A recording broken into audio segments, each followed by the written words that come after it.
नमस्कार, केनेट टॉक में आपका स्वागत है। मैं आपका दोस्त, आपका होस्ट पवन राज, और आपको मिलवाने वाला हूं नोएडा की एक खास सक्सेस है, सुरेंद्र नाहटा जी, जो कि एनईए के अध्यक्ष रहे, जैन समाज के अध्यक्ष रहे, वर्तमान में एमएसएमई इंडस्ट्रियल एसोसिएशन के अध्यक्ष हैं। आइए स्वागत करते हैं उनका हमारे स्टूडियो में। नाहटा जी, आपका हमारे स्टूडियो में स्वागत है। नमस्कार। नमस्कार पवन जी, और आपका बहुत बहुत धन्यवाद, और आपके सभी दर्शकों को मेरा सादर नमस्कार। जनता की आवाज़ या जिसकी भी आवाज़ सब जगह आप पहुंचा रहे हो, बहुत खुशी की बात है। नाहटा जी, आपका जन्म स्थान राजस्थान है, आप कलकत्ता भी रहे, आंध्र प्रदेश भी रहे, नोएडा में लगभग 40 वर्षों से समाज सेवा भी कर रहे हैं और उद्योगों की सेवा कर रहे हैं। तो सबसे पहले हम और हमारे दर्शक आपके पारिवारिक पृष्ठभूमि, शिक्षा, व्यवसाय के बारे में जानना चाहेंगे। देखिए, मैं डिस्ट्रिक्ट श्री गंगानगर हुआ करता था पहले। जी भादरा एक जगह है जी जो गोगा जी पीर गोरखनाथ जी के शहर गोगा मेडी के नज़दीक हमारा वो नगर देवता हैं। जी मेरा जन्म सन 61 में हुआ। आज मैं 65 क्रॉस कर रहा हूँ। जी और 77 तक मेरी पढ़ाई राजस्थान भादरा में हमारे गांव में हुई। जी वहाँ से फिर मैं वहाँ, चूँकि उस टाइम में कॉलेज नहीं हुआ करती थी, तो झुंझुनू में मैंने कॉलेज, सेठ मोतीलाल कॉलेज है, तो उससे मैंने ग्रेजुएशन की बीकॉम। जी सन 80 में बीकॉम करने के बाद फिर मैं कलकत्ता चला गया चार्टर्ड अकाउंटेंटशिप करने के लिए। 2 साल मैंने आर्टिकलशिप की और ऑडिट की, बैलेंस शीट फाइनलाइजेशन तक मैंने काम किया। उसके बाद फिर मेरा मन बिजनेस में लग गया। जी तो मैं वहीं हम लोग 5 भाई, तो सभी एक ही बिजनेस में, इलेक्ट्रिकल लाइन में, ट्रेडिंग में थे, तो उनके साथ मैं बिजनेस करने लग गया। जी वहाँ मैं लगभग 2 साल करीब मैंने बिजनेस वहाँ किया। तो फिर सभी ने कहा कि अपने को क्षेत्र दूसरा भी देखना चाहिए, तो उन्होंने मुझे आंध्र प्रदेश भेज दिया। सन 84 में आंध्र प्रदेश में चला गया और वहाँ मैंने ट्रेडिंग शुरू की इलेक्ट्रिकल आइटम की। जी 84 से 89 तक मैं हैदराबाद रहा, सिकंदराबाद में ट्रेडिंग शॉप मेरी थी। उसके बाद भाइयों ने सब सब साथ में, हम जॉइंट फैमिली हमारी, जी बल्कि राजस्थान में आज भी हम लोग जॉइंट फैमिली में ही रहते हैं। बिजनेस अलग अलग अब चूंकि करते हैं सभी, लेकिन गांव में खेती बाड़ी का है, हमारे विद्यालय भी हैं, एनजीओ संस्था है समाज सेवा के लिए, और काफ़ी वहाँ हवेली वगैरह तो सब अभी जॉइंट ही है, कोई हमारा पार्टीशन नहीं हुआ।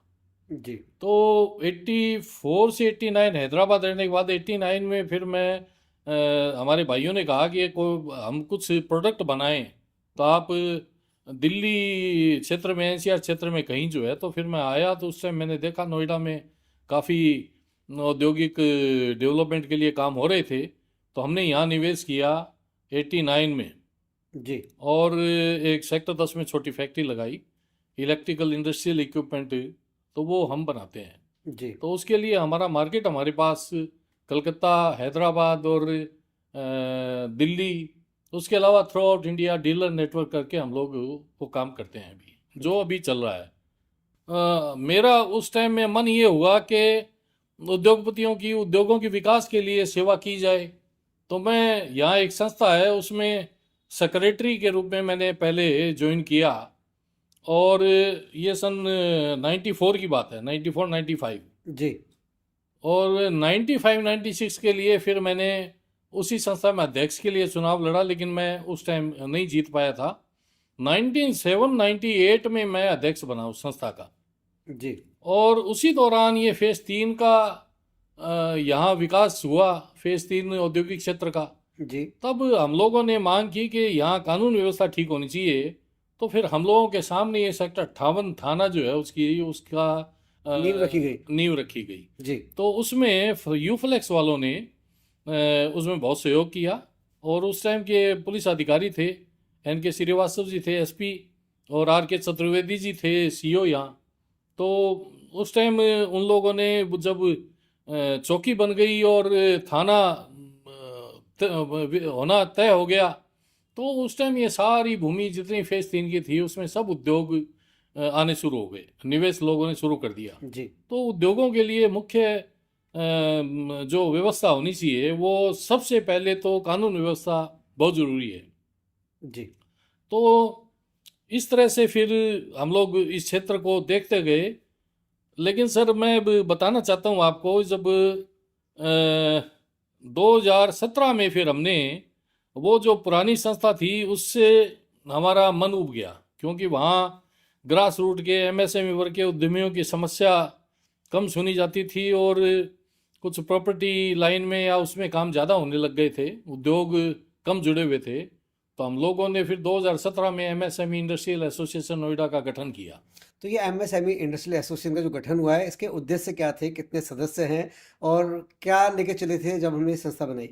सर यहाँ जो समस्याएं थी उस टाइम, जी। उसके बाद में और ज़्यादा समस्याओं का पता लगा कोरोना काल में। जी। लेकिन उस टाइम तक जो समस्याएं थी वो मुख्य रूप से चार, और उसके अलावा छोटी मोटी और पर्सनल और समस्याएं काफ़ी थी। जी। उसमें सबसे ज़्यादा ये था कि उद्योगों के विकास के लिए काम करना जी। मुख्य उद्देश्य हम लोगों का, जिसमें ये था कि उत्पादन बढ़े और रोजगार बढ़े और राजस्व बढ़े। जी। उसके अलावा श्रमिकों के वेलफेयर के लिए काम हो। जी।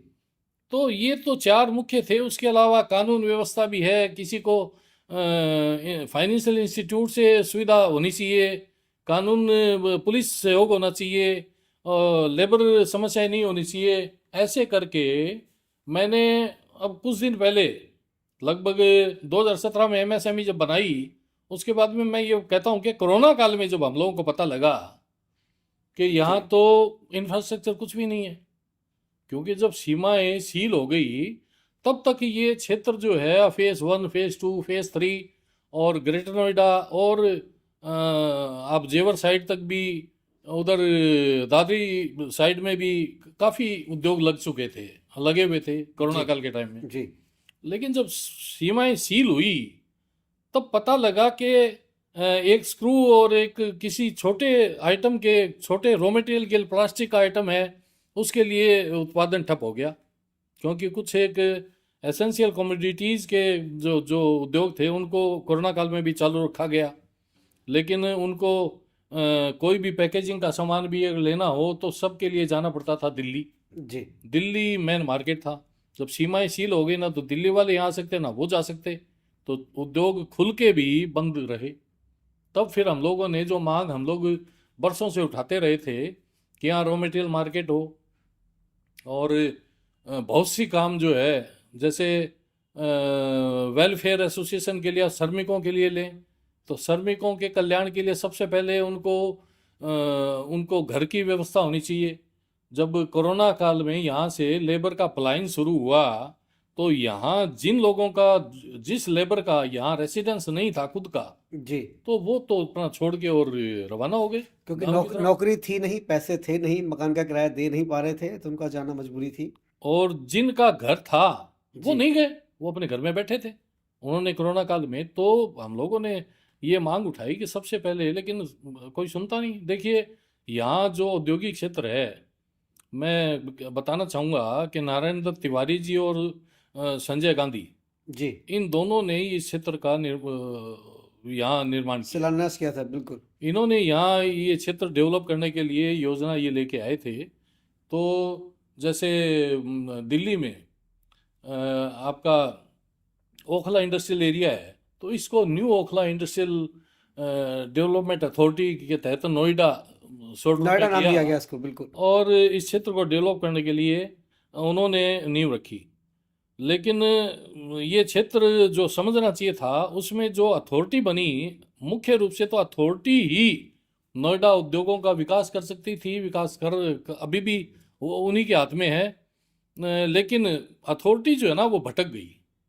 यहाँ नोएडा प्राधिकरण जो है वो भटक गया। उन्होंने औद्योगिक क्षेत्र को डेवलप करने के बजाय यहाँ रेसिडेंशियल, कॉमर्शियल, इंस्टीट्यूशनल वो सेक्टर ज़्यादा डेवलप करने शुरू कर दिए। तो जी। ठीक है, उनकी भी जरूरत है, तो लेकिन आप ये कहना चाहते हैं कि नोएडा अथॉरिटी का जो उद्देश्य था स्थापना का, जी वो उससे भटक गए और चीजों में वो लिप्त होने लगे।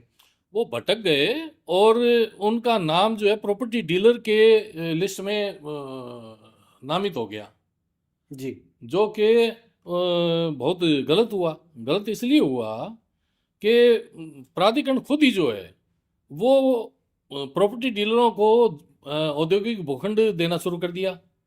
और मैं दावे के साथ कहता हूँ आज भी दर्जनों भूखंड, हालांकि यहाँ 30,000 भूखंड है गौतम बुद्ध नगर में, जी दर्जनों भूखंड या कहते हैं सैकड़ों भूखंड आज भी जो सबसे पहले अलॉट हुए थे ना, वो आज भी उस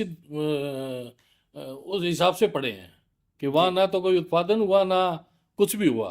तो वो प्राधिकरण ये चाहती थी कि आज भी वो ये चाहती है कि हम ऐसे उद्यमी को या ऐसे फाइनेंसर को, उद्यमी तो कह ही नहीं सकते, जी ऐसे फाइनेंसर को औद्योगिक भूखंड अलॉट करें जो कि उसका निर्माण करे और उद्यमी को दे। तो फिर प्रोडक्शन शुरू हो। हाँ, प्रोडक्शन शुरू हो। तो उन्होंने अभी प्राधिकरण ने ये दे रखा है कि फाइनेंसर डेवलपर एक और एंड यूजर दूसरा। जी तो एंड यूजर के लिए ये क्षेत्र डेवलप हुआ, लेकिन एंड यूजर के बीच में प्राधिकरण ने फाइनेंसर डेवलपर को डाल दिया, तो उसका मकसद जो प्रॉपर्टी डीलिंग का है वो शुरू हो गया। तो और खूब भ्रष्टाचार यहाँ जो है, जैसे सुप्रीम कोर्ट ने भी और कैग ने भी सब अपनी रिपोर्टों में एकदम स्पष्ट लिखा है, बल्कि यहाँ तक कि आंख मुंह नाक कान सब भ्रष्टाचार में लिप्त है, आकंठ डूबी हुई है प्राधिकरण। जी, ये सभी लोगों ने पढ़ा था, सुना था। जी ये तो सुप्रीम अच्छा, कोर्ट के बात साथ बात स्पष्ट जजमेंट है ये। अब बात करें थे उद्योग की, इंडस्ट्री की, तो क्या वजह है कि गौतम बुद्ध नगर में देखो तो संस्था, मतलब 10-12 संस्था तो है जिनको मैं भी जानता हूँ, तो वो अध्यक्ष बने हुए हैं संस्थाओं के। तो क्या जरूरत है इतनी सारी संस्थाओं की?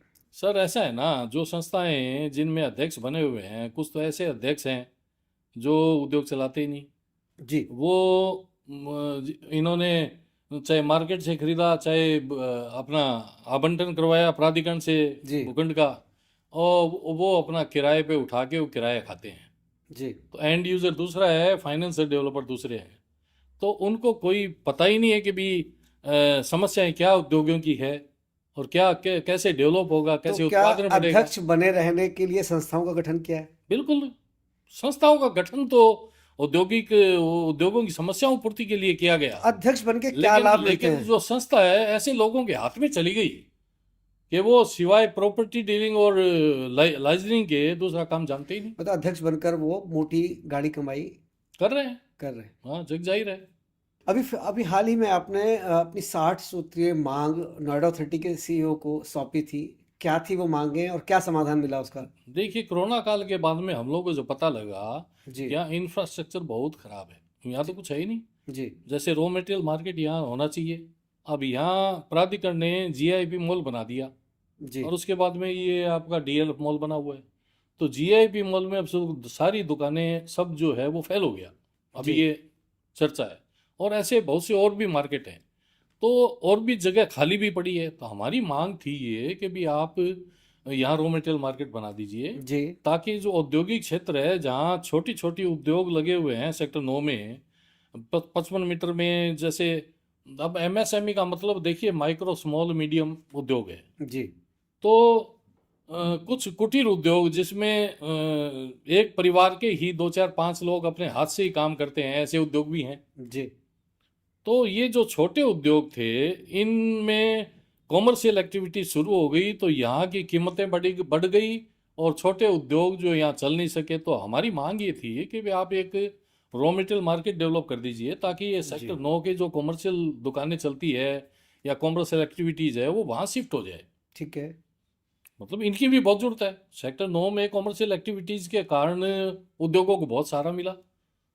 तो हम ये चाहते थे कि भी यहाँ जीआईपी मॉल की जगह अगर ये रॉ मटेरियल मार्केट बन जाता, तो सभी का भला होता। मशीनरी मार्केट बन जाता, तो ये औद्योगिक क्षेत्र जैसे 30,000 फैक्ट्रियाँ हैं, हम लोग सपना लेते हैं चाइना से कम्पीट करने का, चाइना को पीछे छोड़ने का, लेकिन अगर सहयोग नहीं मिलेगा शासन प्रशासन से तो कैसे हम लोग उत्पादन करेंगे। चाइना का देखें, एक एक आइटम जो है वो मतलब बहुत बहुत ज़्यादा उत्पादन, और इंडिया उसके ऊपर आश्रित है बिना चाइना और के। अन्य मांगे क्या थी? अब उसमें अब जो बड़ी मांगे जो मैं बता रहा हूँ, जी रॉ मटेरियल मार्केट का तो था। जी दूसरा, जैसे यहाँ श्रमिकों के वेलफेयर के लिए, तो sector 9, sector 8, sector 5, sector 7, sector 4, इन सब में लगभग ये समझे आपके 25 से 30 हजार झुग्गियाँ बनी हुई है। जी और वो झुग्गियां जो है वो पार्किंग क्षेत्र था या हाई टेंशन लाइन के नीचे का क्षेत्र था या पार्क था, वो सब कब्जा लिया गया। जी तो मुझे इस बात का कि प्रतिनिधि भी जो है इस बात तक पहुंच नहीं पाते हैं, उसका भी एक कारण है कि जैसे इलेक्ट्रॉनिक मीडिया को देखता हूं मैं, बड़े बड़े न्यूज़ चैनलों को, वहाँ कोई डिबेट होती है और वो जी। पार्टी पॉलिटिक्स पार्टी के प्रवक्ताओं को बुलाते हैं। अक्सर देखा जाता है कि आप पॉलिटिकल पार्टी के प्रवक्ताओं से नाराज रहते हैं। नाराज इसलिए हो जाते हैं ना जी कि उद्योगों के संबंध में तो पार्टी के प्रवक्ताओं को ज्ञान ही नहीं है।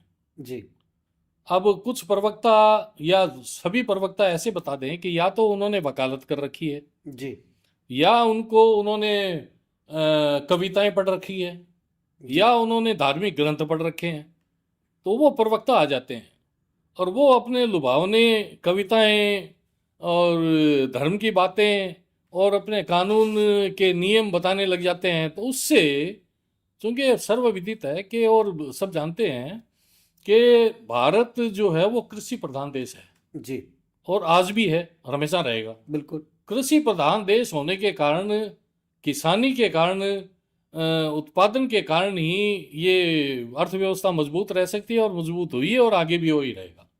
उसके बाद नंबर आता है उद्योगों का। जी अब उद्योगों में वही है, चाइना आज पूरे वर्ल्ड में नंबर 2 में आ रहा है, तो वो उत्पादन के कारण आ रहा है। वहाँ कोई खेती का नहीं है, वहाँ तो प्रोडक्शन का है। जी और आज देखें आप इलेक्ट्रॉनिक आइटम या फिर कंपोनेंट भी आप देखें तो चाइना को कोई टक्कर नहीं दे सकता और इंडिया उसके ऊपर आश्रित है।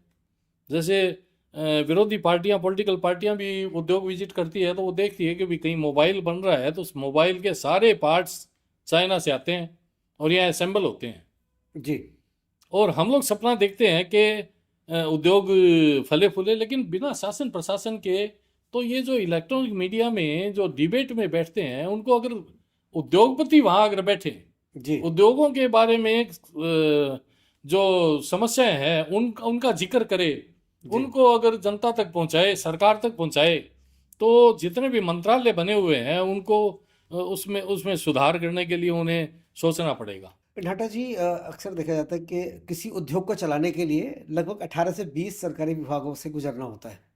तो वो एक उद्योगपति को या एक उद्यमी को उनसे कैसे तालमेल बैठाना पड़ता है, किन किन समस्याओं का सामना करना पड़ता है, क्योंकि कहीं ना कहीं प्रताड़ित तो किए जाते हैं, शोषण भी होता है। तो जानना चाहेंगे हम हमारे दर्शक। देखिए, कोरोना काल ये चूंकि औद्योगिक क्षेत्र है, जी कोरोना काल से पहले और कोरोना काल जब शुरू हुआ तो यहाँ डीएम थे बीएन सिंह जी, जी और उससे पहले एनपी सिंह जी थे।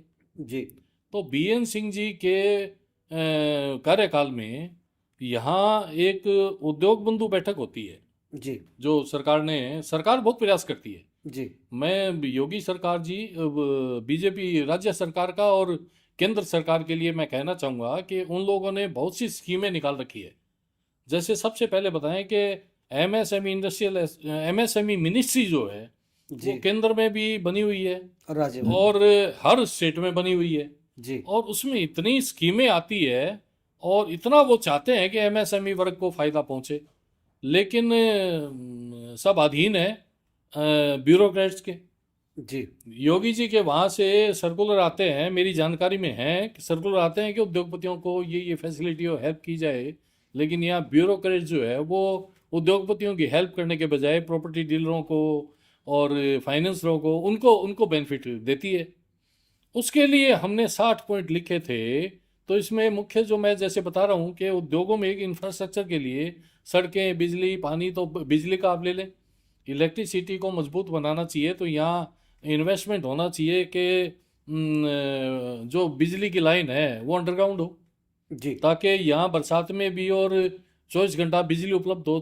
चूँकि जिसने भी निवेश किया उद्यमियों ने, जी उनको ये प्रलोभन दे के निवेश करवाया गया कि नो पावर कट जोन होगा और नोएडा में कभी बिजली जाएगी नहीं और आपको समस्या कुछ होगी नहीं, लेकिन वो सब नहीं हुआ। ठगा सा महसूस कर रहा है बहुत उद्यमी। ज़्यादा। उसके बाद में आप देखें कि विकल्प बिजली का जो है वो जेनसेट है।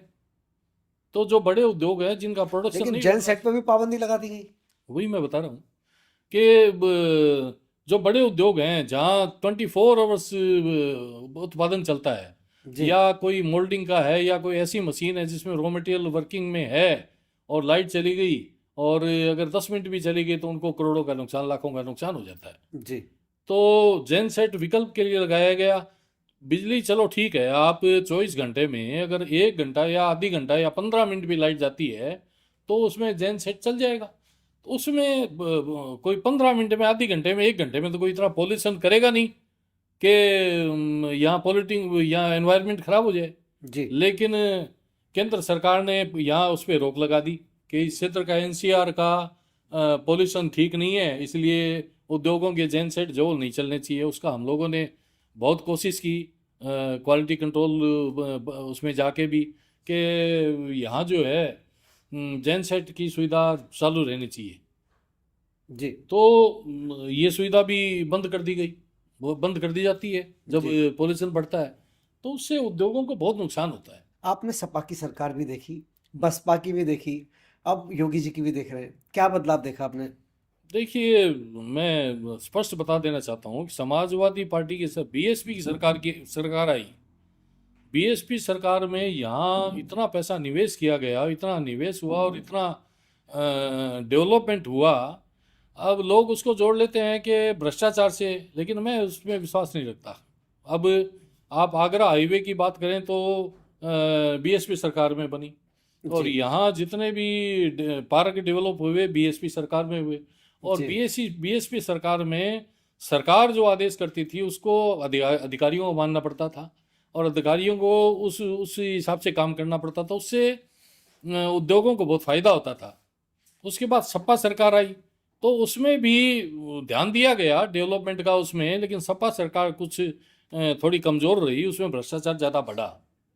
जी लेकिन बीजेपी सरकार जब आई तो उसमें सरकार की तरफ से माननीय मुख्यमंत्री जी के आदेश या जितने भी विभाग मंत्रालय हैं उनसे उद्योगों के विकास के लिए योजनाएं आती है, आदेश आते हैं। लेकिन अब जो है, जो अंकुश लगना चाहिए ब्यूरोक्रेट्स पर, आईएएस आईपीएसों पर, तो वो आईपीएस पे तो लगता है।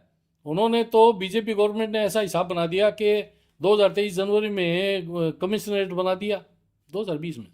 जी तो उसके कारण पहले यहाँ जैसे एक एसपी जी आईपीएस जो देखता था पूरा जिला, अब जी मैं अब समझे कि आप 18 से 20 आईपीएस हो गए एक ही जनपद में। एक ही जनपद में। और जी उससे इतना लाभ मिला कि हम लोग बेखौफ, अब पहले खौफ था लेकिन उस खौफ को माननीय मायावती जी जो बीएसपी की, जी हालांकि मैं देखिए किसी पार्टी से जुड़ा हुआ नहीं हूं, जी मैं व्यक्ति विशेष से जुड़ा हूँ। जी जैसे पंकज जी हैं यहाँ विधायक है तो मैं उनसे जुड़ा हूँ और वो समस्याएं सुनते हैं, और उन्होंने, वो खुद अगर प्रेजेंट नहीं रहते हैं तो मैं ये बताना चाहूँगा कि उनके 6 लोग यहाँ जो है वो तैनात रहते हैं। जी उनको हम फोन करते हैं तो वो बिल्कुल उस समस्या को लेके सरकारी विभाग से समस्या समाधान होता है। अगर पीछे की सरकारों में बात करें तो अपराध की बात करते थे, उद्यमियों को फिरौती देनी पड़ती थी, काम करने में बड़ी दिक्कतें आती थी। तो अब क्या लगता है कि अब सरकार में कुछ बदलाव आया है? बहुत बदला, बस पूरा ही बदल गया।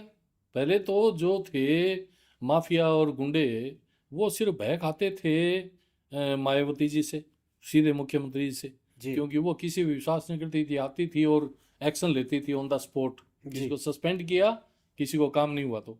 और सपा सरकार में इतना ऐसी मजबूत व्यवस्था नहीं थी कानून के प्रति। जी लेकिन समाजवादी पार्टी ने, अखिलेश जी थोड़े उभर के आए तो उन्होंने 100 डायल शुरू की, तो कानून व्यवस्था पे ध्यान देना शुरू किया।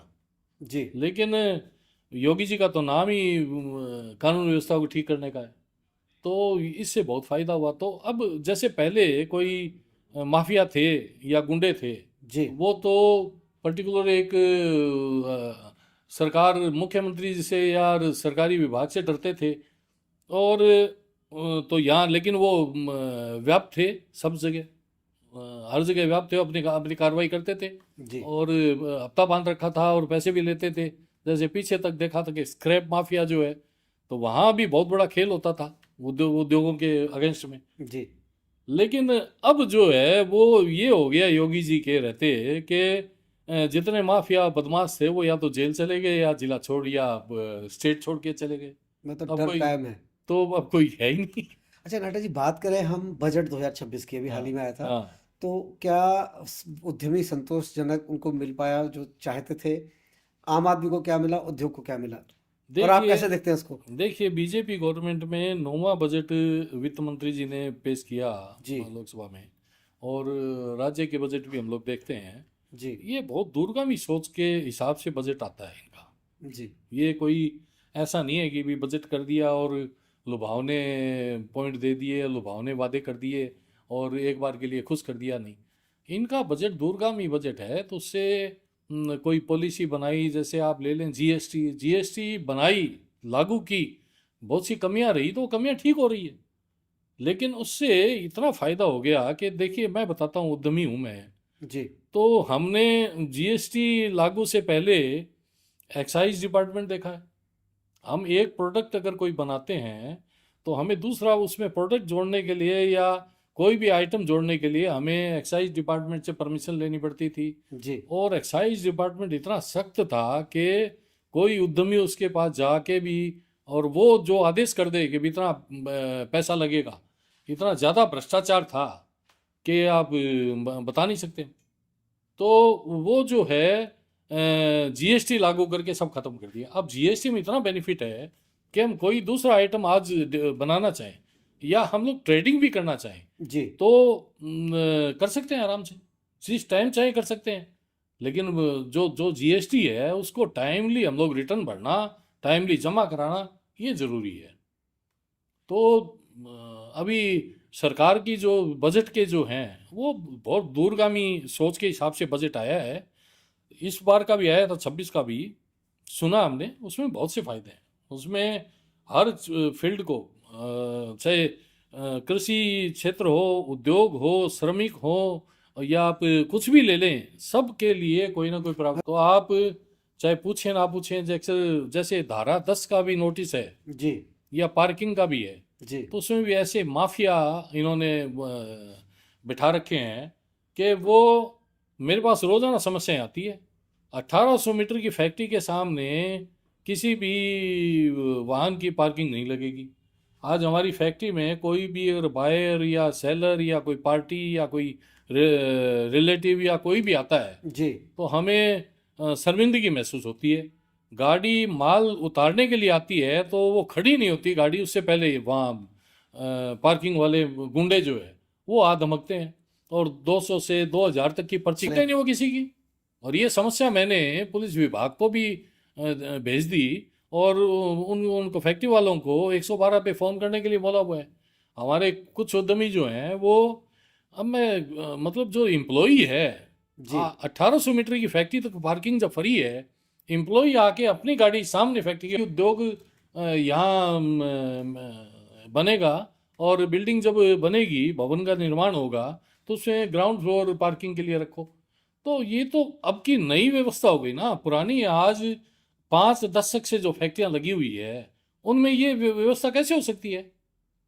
तो वो जो पार्किंग अपने एम्प्लॉई आते हैं वो अपनी गाड़ी बाहर करते हैं तो उनके भी चालान भेज देते हैं वो। तभी सेक्टर 65 का मसला था, फेज 2 का मसला था, दर्जनों मसले आपको ऐसे जी कि कोई आके गाड़ी माल उतार रहा है, आके उसकी 200 की, 1000 की, 2000 की पार्किंग की पर्ची काट देते हैं। क्यों भाई, क्या मतलब है इसका? जब उद्यमियों ने यहाँ इसका विरोध किया तो अब 1800 मीटर से बड़ी जो इंडस्ट्री है उसके सामने पार्किंग का रखा गया है कि इसमें बाहर पार्किंग नहीं, अंदर करें, जी क्योंकि एफएआर कम होता है और खुला एरिया ज़्यादा होता है। जी तो इससे बहुत ज़्यादा मतलब हम लोग परेशान हैं। और ये जो आर्थिक बोझ डाला जाता है ना प्राधिकरण की पॉलिसी से, वो बहुत गलत है।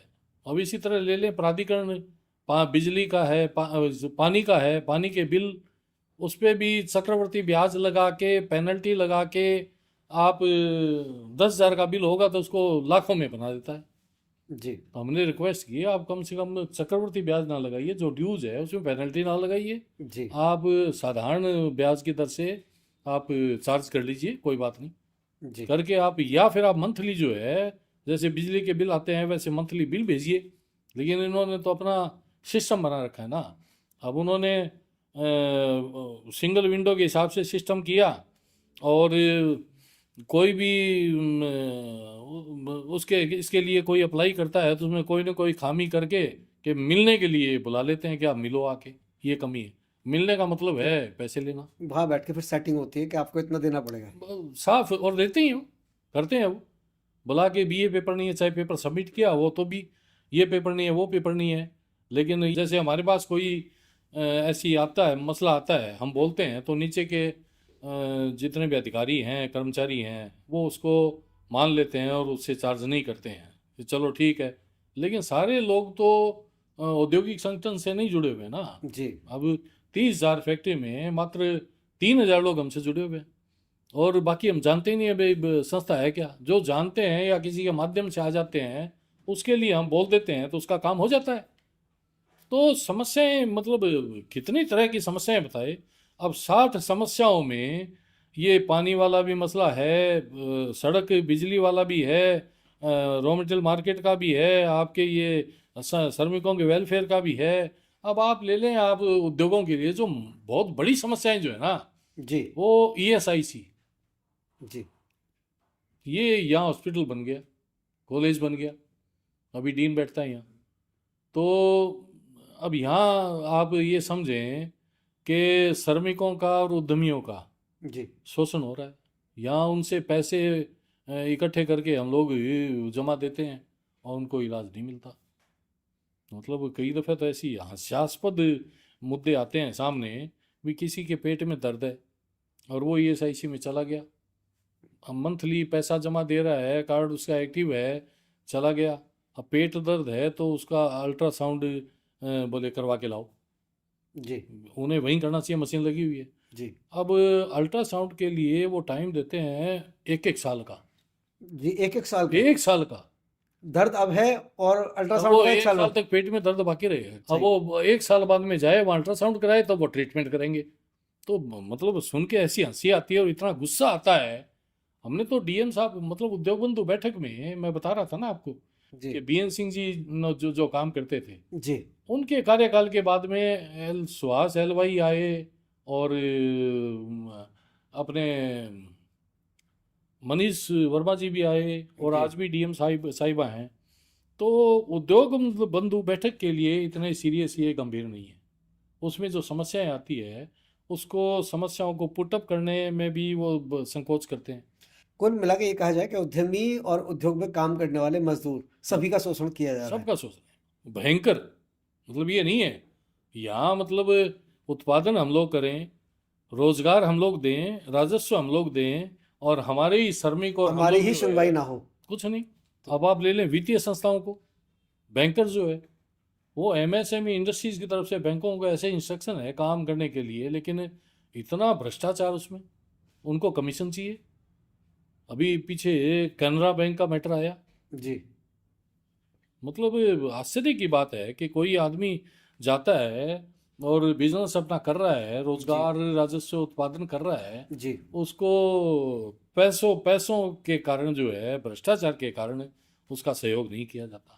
और MSME इंडस्ट्रीज को, ये MSME मिनिस्ट्री को ये बताया जाता है कि आउटरीच प्रोग्राम कर रहे हैं हम, तो इतनी स्कीम है, इतना बेनिफिट दे रहे हैं, फ़ायदा कर रहे हैं, लेकिन ये सभी बैंकों में ऐसा हिसाब हो गया। तो बड़े मतलब दुख की बात है। जैसे जितने उद्योगों से जितने गवर्नमेंट विभाग जुड़े हुए हैं, अब आप फैक्ट्री एक्ट ले लो, अब कुछ समस्याएं जो ऐसी है कि उसमें उद्यमी भी सही नहीं करते हैं। अब यहाँ 30,000 फैक्ट्रियाँ हैं, और आप देखेंगे अभी पीछे तक, अब तो कुछ कुछ बढ़े हैं, 5,000 से 7,000 हुए होंगे, 10,000 हुए होंगे। जी। फैक्ट्री एक्ट में रजिस्ट्रेशन होना चाहिए हर फैक्ट्री का, लेकिन उद्यमी जो है उसके कारण है कि भी 10 एम्प्लॉय नहीं है, कहीं 6 है, या 20 नहीं है।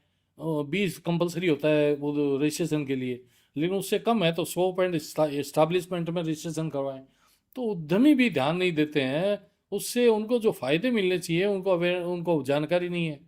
तो मात्र 5,000 उद्योग जो है वो फैक्ट्री एक्ट में रजिस्टर्ड थे पीछे तो। जी। अब वो 7,000 हो गए होंगे।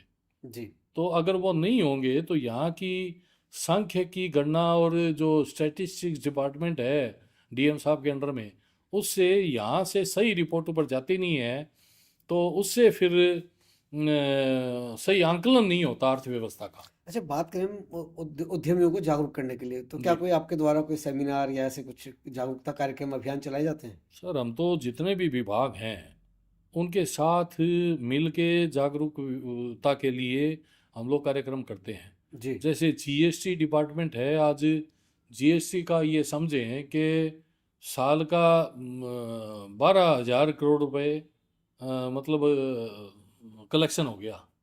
जो जी, पहले यहाँ 300-400 करोड़ मंथली था, कई तो गुना वो बढ़ अब गया। वो अब 1,000 से ऊपर हो गया। जी और उससे समस्याएं भी कई है। क्या आपका तो मुझे थोड़ा समय मिल रहा है बोलने के लिए, जी लेकिन इतनी ज़्यादा समस्याएं हैं उसमें कि सरकार की तरफ से टारगेट आता है जीएसटी विभाग को कि पिछले साल 10,000 करोड़ रुपए कलेक्शन हुआ था, इस साल 15,000 करोड़। कहाँ से आएगा? तो वो 15,000 करोड़ कलेक्शन करने के लिए ये लोग आदेश करते हैं। इनके यहाँ जीएसटी जो है स्टेट की और केंद्र की है। केंद्र वाले जितने प्रताड़ित नहीं करते, जो सेंटर वाले जीएसटी सीजीएसटी है जी, वो प्रताड़ित रहेंगे, उससे ज़्यादा एसजीएसटी जो स्टेट वाली स्टेट है। गवर्नमेंट। तो इन्होंने यहाँ 6 मोबाइल स्क्वाड लगा रखी है, जो पूरे क्षेत्र में और दिन में रात में जितने बॉर्डर है उस पर खड़े रहते हैं, और जिसके पेपर हैं उसको भी रोक लेते हैं। जिसके कोई छोटी मोटी क्लरिकल मिस्टेक है उसको रोक के सीधा ले जाते हैं सूरजपुर, जी और वहाँ उस पर जितना टैक्स लगना चाहिए उस पर पेनल्टी लगा के लाखों में उससे वसूली करते हैं। वो कमाई उसमें होती नहीं है, 2-4-5% की, उतना उससे ज़्यादा वहाँ सरकार पैसा वसूलती है, और उतना ही पैसा वो लोग ले लेते हैं रिश्वत पे। भ्रष्टाचार इतना फैला हुआ है। तो ये टारगेट जो दिया जाता है वहाँ से, उस टारगेट को पूरा करने के लिए ये लोग जो एक्टिविटीज़ करते हैं ना, उससे बहुत परेशान है उद्यमी। मतलब हर दिन कंप्लेंट आती है, प्रताड़ित किया जा रहा है और बहुत समाधान बड़ा। कहीं नहीं है। कुछ नहीं है समाधान, क्या इनको अपनी पॉकेट भरनी। जी तो अ, कुछ अधिकारी आते हैं अभी, जैसे जो एडिशनल कमिश्नर है, जी तो बहुत सख्त हैं। उन्होंने ड्यूटी लगाई सबकी, तो उनके खिलाफ झूठे शिकायतें झूठी महिलाओं को आगे करके कर दी गई। तो वो छुपती थोड़ी है, वो छुपती नहीं, उजागर हो गई, तो उन सब महिलाओं का यहाँ से ट्रांसफ़र करना पड़ा। तो ये जो रेवेन्यू कलेक्शन वाले विभाग हैं और जो सुविधाएं दे रहे हैं वो विभाग है, जैसे बिजली विभाग है, जी बहुत अजीब विभाग है। कभी बिजली के बिल जो है वो डबल ट्रिपल करके भेज देंगे। या जो 5 दशक से फैक्ट्री चल रही है उसमें अगर 1-2 दिन अगर बिल पेमेंट करने में देरी हो गई तो जी वो लाइन काटने आ जाएंगे। फिर उद्योग उनको चौपट। उनको उनको पैसे दो तो वो तब लाइन लाइट चालू जोड़ेंगे। रख देंगे। तो इतना ज़्यादा, और बिल ज़्यादा बढ़ा के भेज देंगे, उसको बिल को ठीक करवाने जाओ पैसे चाहिए उनको। तो ये समस्याएं जो है वो यहाँ उद्योग चलने नहीं देगी। और जो सपना देख रही है ना सरकार कि हम चाइना को टक्कर देते हैं, नहीं दे पाएंगे। मैंने दावे के साथ, मुख्यमंत्री जी यहाँ आए थे, योगी जी, माननीय मुख्यमंत्री जी, तब ग्रेटर नोएडा में मीटिंग हुई, तो मैं फिर बोला उसमें। तो हमारे उस टाइम के डीएम साहब थे, तो वो कहने लगे बस नाटा जी शिकायत ना। मैं बोला नहीं, शिकायत क्यों ना बोले, हम जी लोग जो समस्या हैं वो तो हम बताएंगे। तो जितनी मतलब समस्याएं यहाँ है, जी जो चाइना का सपना देखते हैं उसको टक्कर देने का, मैं दावे के साथ कहता हूँ हम लोग टक्कर दे सकते हैं, लेकिन हमें सहयोग कीजिए हमारा। उद्यमी की बात सुनी जाए, उसकी समस्या का समाधान किया जाए। अब आपको मैं एक छोटी सी बात बताता हूँ जी कि औद्योगिक भूखंड जो है वो आज 1.5 लाख 2 लाख रुपए स्क्वायर मीटर में बिक्री हो रहे हैं। जी 2 नहीं की जगह 3 भी होगा।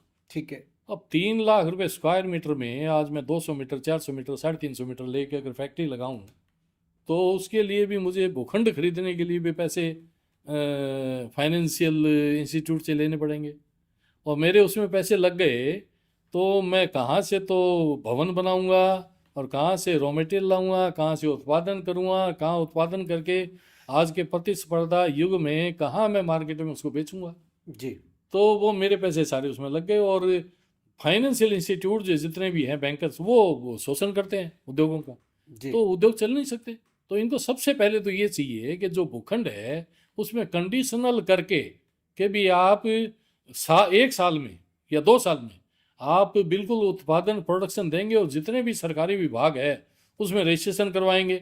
आप ये देखें कि हजारों भूखंड, जी या हजारों, मतलब 30,000 में आप हजारों भूखंड जो है वो आज ऐसे हैं जिसका ना तो फैक्ट्री एक्ट में रजिस्ट्रेशन हुआ कभी, ना उन्हें कभी ईएसआई पेमेंट की तो रोजगार नहीं दिया, ना जी पीएफ जमा करवाया तो रोजगार नहीं दिया, ना उन्होंने कभी जीएसटी जमा दी तो उत्पादन नहीं किया। जी उन्होंने लिया किराए पे दे दिया और किराए वाला जो है वो ट्रेडिंग कर रहा है, कॉमर्शियल कर रहा है, वहाँ ना तो रोजगार है ना वो है, या वो गोडाउन बना रखा है उसने। तो ऐसी ऐसी समस्याएं हैं पवन जी जी कि मतलब मैं तो 40 साल से, वो 5 साल मुझे लगे फैक्ट्री मैंने डेवलप की, उसके बाद में 35 साल से समस्याएं देख रहा हूँ। और सबसे मैंने 1,000 से ज़्यादा लेटर लिख दिए एमएसएमई में मेरी संस्था में। जी और सीएजी की रिपोर्ट के आधार पर मैंने प्राधिकरण के सीईओ साहब को, जी ये समझे आप कि मैंने कम से कम भी तो दर्जनों लेटर लिख दिए, लेकिन कोई फाइलों में दब जाते हैं। संज्ञान ही नहीं लेते। तो ये औद्योगिक क्षेत्र जो है अगर ऐसा ही हाल रहा तो ये चलने वाला थोड़ी है। या तो कॉमर्शियल एक्टिविटीज से दुकानदारी या जो है थोड़ी वो चलेगी, और जो कर रखा है राजस्व के लिए बाहर विदेशी कंपनियों को जगह दी जा रही है, 10 एकड़ 20 एकड़ 50 एकड़ 100 एकड़, उसमें अच्छा तो ये लोग रिश्वत लेते हैं और अच्छे रेट में देते हैं।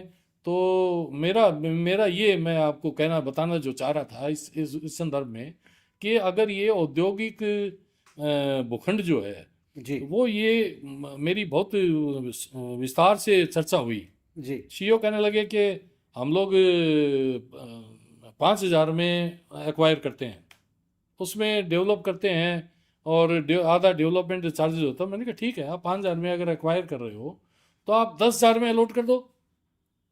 भी आपने 23,000 25,000 तो ऑफिशियल रेट कर रखे हैं, और किसी को अलॉट करोगे तो उसमें उतना ही पैसा आपको ऊपर चाहिए।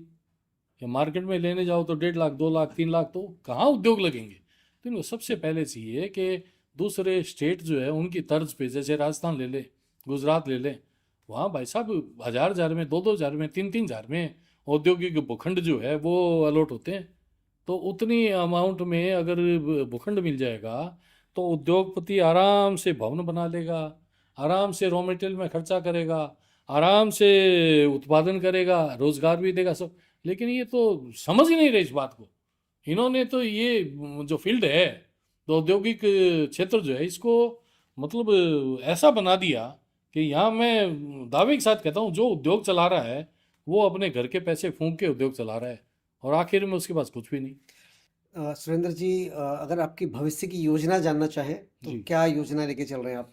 देखिए, मैंने तो पूरा जीवन अब ऑलमोस्ट, क्योंकि कोई ऐसा है नहीं कि मैं किसी पॉलिटिकल फील्ड में जाऊं या कुछ ऐसा नहीं है। मैंने यही रास्ता चुना था कि भी इसी रास्ते से संस्था से संगठन कोई गठन करके उद्योगों की समस्याओं का निपटारा करवाएंगे। तो इसी में लगे हैं, वही कर रहे हैं। और बहुत से ऐसे अधिकारी आते हैं और बहुत से विभागों में कि वो सहयोग करना चाहते हैं, वो सहयोग करते हैं और निपटारा करवाते हैं। और बाकी नहीं है तो मैं आपको स्पष्ट बताना चाहता हूँ जी कि मीडिया के माध्यम से समाचार पत्रों के या इलेक्ट्रॉनिक मीडिया, जैसे आपने भी ये बीड़ा उठाया है, आज मेरी समस्याएं सुनी है, ये दर्शकों तक जाएगी, उनको पता लगेगा, विभागों तक भी जाएगी, उन्हें पता लगेगा। तो ऐसे माध्यमों से हम लोग कुछ समस्याओं का निपटारा करवा लेते हैं। कुछ अधिकारी आते हैं वो स्वयं ही ये सोचते हैं कि नहीं, मदद करनी चाहिए, बहुत ईमानदारी भी बहुत है, ऐसा नहीं है। जैसे जी मैं स्पष्ट बताना चाहूँगा कि बीएन सिंह जी जो थे उद्यमी, ये अपने डीएम, जी तो उनके टाइम में 3 साल तक वो, या 3 से ज़्यादा कार्यकाल रहा, हर महीने उद्योग बंधु बैठक होती थी। और समस्याएं सुनते उस थे और उस समाधान करते थे। उसमें हमारी संस्था में स्वयं मैंने कोई भी उद्योग बंधु बैठक छोड़ी नहीं। जी और जितनी समस्याएं लेके गए उसी समय उसी विभाग के अधिकारी को जी बहुत मतलब डांटते हुए उसका सॉल्यूशन सोल्व करवाया।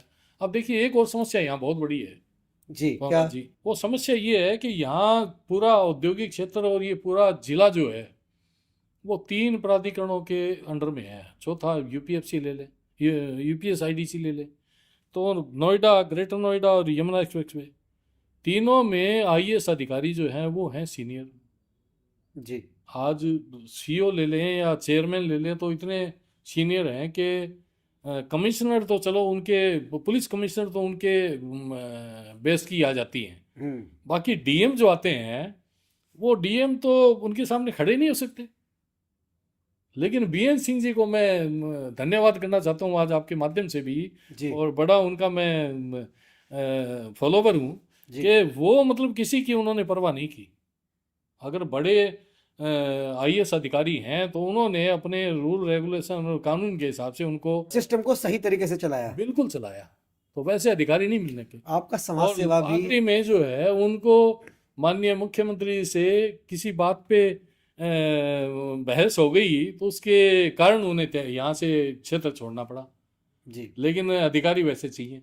तो अब जो डीएम है वो इतनी जूनियर हैं, चाहे बहुत प्रभावशाली हों, उनके तार जो हैं ऊपर तक जुड़े हों, लेकिन यहाँ के जो आईएएस अधिकारी हैं जो प्राधिकरण के, उनके सामने तो खड़ी नहीं हो सकती, समस्या बता नहीं सकती। उसके कारण यहाँ औद्योगिक क्षेत्र में कोई हमें, हमारी सुनवाई करने वाला कोई है नहीं। बात कर रहे थे हम समाज सेवा की, तो आपका 35-40 वर्षों से समाज सेवा में भी जुड़ाव रहा है, और आप समाज सेवा हमेशा पीछे रह के करते हैं, कभी नहीं चाहते कि आपका नाम या आपका कोई फोटो छपे। और सुनने में ये भी आया है कि आप रिटायरमेंट के बाद या जब आप बिजनेस से थोड़ा आराम करेंगे तो सारा समय आप समाज सेवा में देंगे। नहीं ऐसा क्यों? नहीं, समाज सेवा में तो अभी भी मैं पूरा समय दे रहा जी हूँ।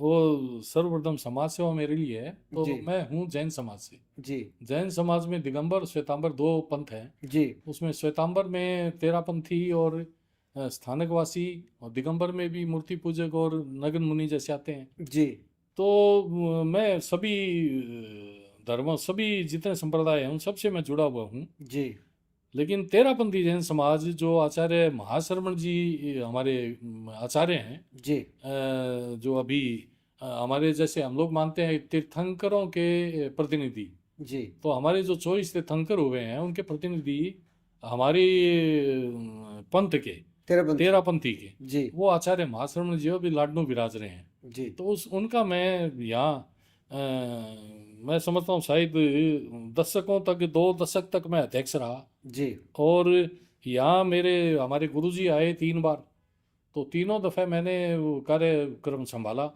और यहाँ सभी को बहुत अच्छा बेनिफिट मिला। लोग जुड़े, उनके जो जैन समाज के हमारे त्याग तपस्या के संबंध में जानकारी ली, और उनको गाइडलाइन मिली। जी लेकिन कुछ हमारे समाज में भी कुछ ऐसे लोग जो हैं, जैसे एक भूमि अलॉट हुई हमें सेक्टर 23 में जी प्राधिकरण से, जी तो तेरापंथी जैन समाज संस्था बनाई गई 1992 में। जी और वो तेरापंथी जैन समाज संस्था के नाम से 2000 स्क्वायर मीटर का भूखंड मिल गया।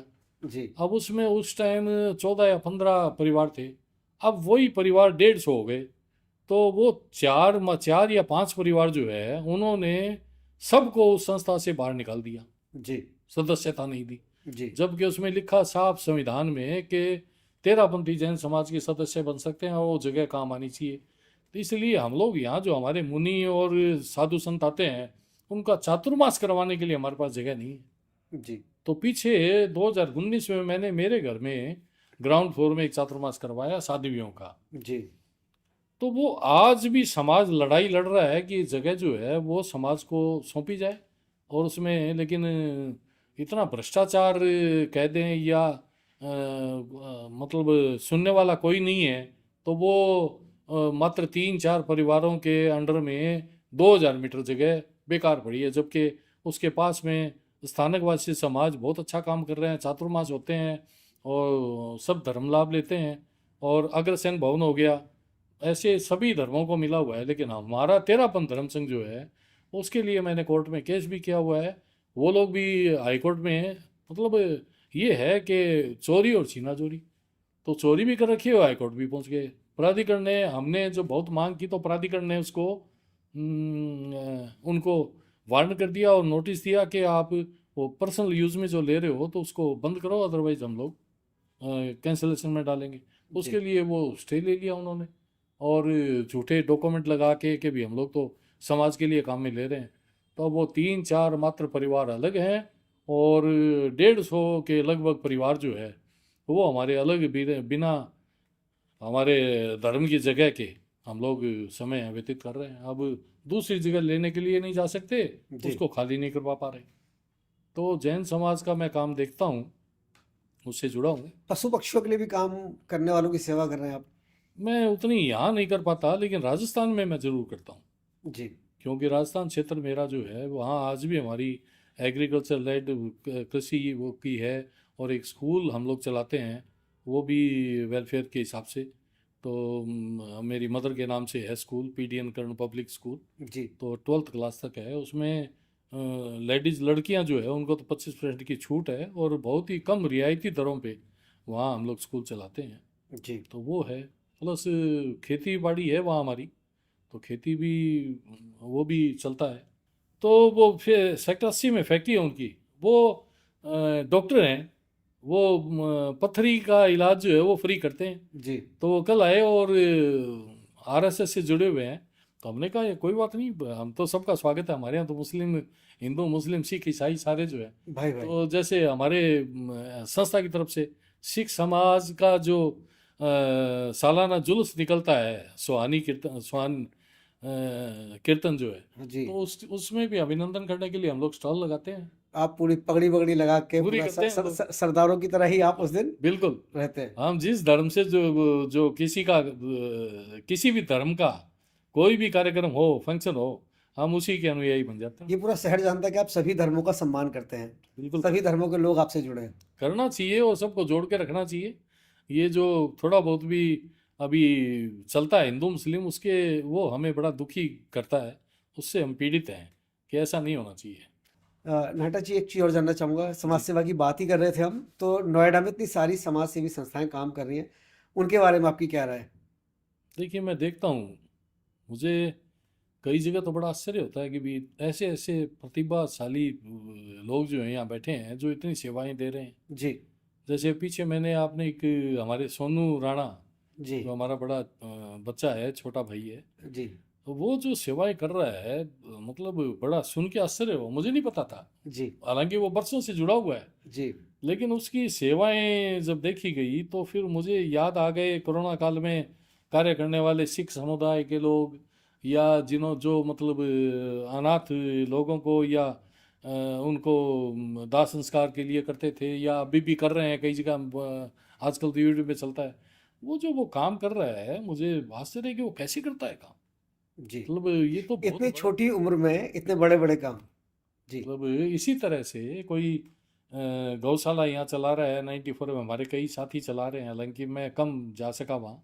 जी। और कई जगह भंडारे भी होते हैं, कई मुख्य कोई विशेष दिवसों पर कुछ आयोजन होते हैं, तो वो भी मतलब यहाँ इस क्षेत्र के लिए बहुत ही सुखदायी है, बहुत अच्छा लगता है देख देख के। अच्छा, हमने आपसे बात की उद्योगों की, जी सामाजिक चर्चाएं की, अब बात करते हैं पॉलिटिकल, राजनीति की। जी। तो आज का आपका राजनीति में क्या रुझान है? नोएडा के जनप्रतिनिधि, विधायक, सांसद के बारे में आपके क्या विचार हैं, हम जानना जी, चाहेंगे। आज के टाइम में हम देखें तो मैं लोकसभा से हमारे डॉक्टर महेश हैं, जी। मेरा हजारों लोगों से वास्ता पड़ता है, जी। और किसी से भी बात करूं तो सब कहेगा डॉक्टर साहब मेरे बहुत क्लोज हैं। मेरे से भी पूछें तो डॉक्टर साहब बहुत क्लोज हैं। जी। तो ये उनकी विशेषता जो है, एक तो उनकी विशेषता कि सुख दुख में वो शामिल होते हैं, हर कार्यक्रम में कोई बुलाने जाए तो वो जाते हैं। जी। अब देखिए, केंद्र सरकार से जो पॉलिसी आती है, लोकसभा में है वो, कितना बजट किसके लिए आता है, क्या आता है, और जो समस्याएं हैं वो तो उनका जो दैनिक दिनचर्या जो है, वो रात में 8 बजे से लगा के 1 बजे तक, 12 बजे तक बैठते हैं कार्यालय में, जी। कोई जाए अपनी समस्याएं लेके सुनते हैं। तो इतनी बड़ी विशेषता लेके बैठे हुए हैं एमपी, ये हमारे लिए सौभाग्य की बात है। जी। हालांकि कई बार थोड़ा ऐसा मन में आता है कि डॉक्टर साहब यहाँ ये काम क्यों नहीं कर रहे हैं, लेकिन सब ओवरऑल देखते हैं तो डॉक्टर साहब तो सबके डॉक्टर साहब हैं, सबके एमपी हैं। कोई जी। ऐसा नहीं कि मेरी जान पहचान नहीं है उनसे, सब जानते और विधायक के बारे हैं। में और आपके इसी क्या तरह विचार हैं? विधायक जो है, जी। देखिए मैं 2017 से उन्हीं की प्रेरणा से मैं ये एमएसएमई इंडस्ट्रियल एसोसिएशन बनी, जी। हमारी संस्था जो है। जी। और मैं उनसे एक वाक्य बोलता रहता हूँ हमेशा, जी। हालांकि वो जब भी कहो तो कोई काम के लिए इनकार नहीं, कोई समस्या के निस्तारण के लिए उन्होंने डायरेक्ट टेलीफोन भी किए हैं, पुलिस विभाग में भी और जीएसटी डिपार्टमेंट में भी, क्यों परेशान कर रहे हो, बिजली विभाग में भी। जी। और उनके जो साथी हैं वो हर टाइम तैयार रहते हैं फ़ोन करने के लिए, बोलने के लिए। और सर्वविदित है कि सुरेंद्र नाटा और एमएसएमई में सिंगल पैसे की डील नहीं होती, ना कभी हुई। मैं दावे के साथ कहता हूँ कि कोई आरोप ये नहीं लगा सकता कि भी नाटा ने पैसे लिए और काम कराए या पैसे दिलवाए किसी को। तो आप सक्रिय राजनीति में? तो मैं आपको माननीय विधायक जी के लिए बता रहा हूँ। जी जी बिल्कुल। ये वैसे तो ऐसे हीरा आदमी जो हैं, जो हमें मिले हैं, जी मतलब इनका जोड़ नहीं है।